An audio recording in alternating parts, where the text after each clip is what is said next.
হ্যাঁ জান, ঠিক আছে জান, তুমি খেয়ে নাও, আমি রাখলাম। ঠিক আছে, তুমি খেয়ে এসে আমাকে কল দিবা। ঠিক আছে জান, হ্যাঁ বাই, আই লাভ ইউ।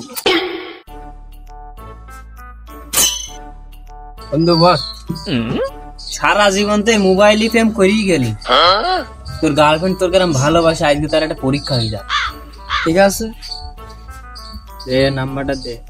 চল 019215678। কল আসছে এই স্পিকারে শোন। ও কল দিয়ে লাভ নেই, আমার গার্লফ্রেন্ড আমার প্রতি খুব লয়াল, ধরবে না।